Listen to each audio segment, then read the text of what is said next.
All right, so look, who are we supposed to listen to? Is it the CDC? Is it our governors?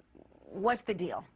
I want to bring in a practicing internist, Dr. Lucy McBride, to help me understand a little bit more about who we should be listening to. Dr. Lucy McBride, thank you for being here. I appreciate it. Thanks, Laura, for having me. You know, obviously there's confusion. We've heard for months now. There's been tension about the messaging. Now we have messaging issues for a very different reason. But I guess I have to ask, who should people be following? Obviously, politics has a way of seeping into all these discussions. But when the average person is figuring out to mask or not to mask, that is the question, who are they listening to for the answers?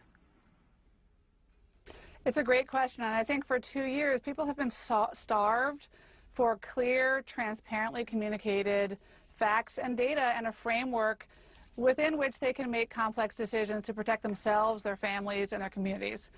I'm a primary care doctor. I don't know everything, but I do know a few things about helping people manage risk, managing their risk for severe outcomes from COVID-19, managing their risk for depression, anxiety, diabetes, dementia, heart disease. At this moment in the pandemic, Laura, where we have been blessed with incredibly effective and safe vaccines that take the fangs and claws away from the virus and turn it into a more manageable disease, where we have more widely available oral antiviral medications to help our highest risk population patients be at lower risk for severe consequences, and where we have abundant data showing exactly who is at highest risk for severe outcomes, it's really time to, number one, think about who you trust, and for a lot of people it's their primary care doctor if they're fortunate enough to have one.